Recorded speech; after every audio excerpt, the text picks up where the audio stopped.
வணக்கம் நண்பர்களே. சென்ற அத்தியாயத்தில் அசுரனின் அட்டுழியங்களை தாங்க முடியாத தேவர்களும் முனிவர்களும் பிரம்மா மற்றும் விஷ்ணுவிடம் முறையிட அவர்கள் எங்களால் ஏதும் செய்ய முடியாது என்று கையை விரித்தனர்.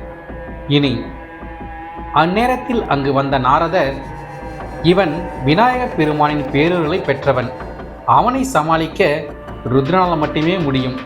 இப்பொழுது உங்கள் துன்பம் தீர நீங்கள் அனைவரும் விநாயகர் பெருமானை பிரார்த்தனை செய்யுங்கள் என்று கூறி ஏகாட்சர மந்திரத்தை உபதேசித்தார்.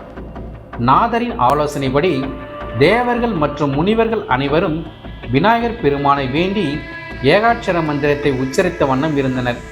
அதன் பயனாக விநாயகர் பெருமான் அவர்கள் முன்பு தோன்றி, தேவர்களே, அந்த அசுரன் என்னை நோக்கி தீவிரமாக தவம் இருந்ததின் பயனாக அவன் கேட்ட வரங்களை நான் தான் கொடுத்தேன். அவனை அழிக்க வேண்டுமென்றால் சிவபெருமான் ஒருவனால் மட்டுமே முடியும். எனவே நீங்கள் அனைவரும் சிவபெருமானிடம் சென்று வழிபடுங்கள் என்று ஆலோசனை கூறினார். அதே நேரத்தில் அந்த அசுரனின் அழிவிற்கான முன் ஏற்பாடுகளை நான் செய்கிறேன் என்று கூறி மறைந்தார்.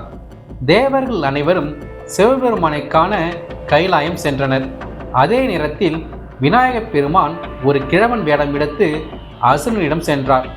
அவரை மிகுந்த மரியாதையோடு வரவேற்ற பலி, ஐயனே, என்னை தேடி வந்த காரணம் என்ன என்று கேட்டான். அசுரேந்திரனே, என்னுடைய பெயர் கலாதரன். நான் எல்லா உலகங்களுக்கும் சென்று வந்திருக்கின்றேன். அங்கெல்லாம் உன்னுடைய புகழானது பரவி கிடக்கின்றது. நான் ஒரு முறை கைலாயம் சென்ற பொழுது அங்கே சிவனும் பார்வதியும் சிந்தாமணி விநாயகரை பூஜித்து வந்தனர். அதை பார்த்ததும் அந்த விநாயகரை பூஜை செய்ய வேண்டும் என்ற ஆவல் எனக்குள் எழுந்தது. அதனால் அந்த விநாயகர் எனக்காக கொண்டு வந்து தர முடியுமா என்றார். ஏனெனில் இந்த காரியத்தை மூவுலகங்களையும் ஆட்சி நடத்தும் முன்னை தவிர வேறு யாருமே செய்ய முடியாது என்றார். இந்த புகழ்ச்சியினால் அசுரனின் ஆணவமானது மிகவும் அதிகமானது. பெரியவரே, இதில் என்ன சந்தேகம்? நான் மூவுலகங்களையும் வென்றவன்தான். மேலும் பிரம்மா விஷ்ணுவே என் எதிரில் வருவதற்கு பயப்படுவார்கள். கவலை வேண்டாம்.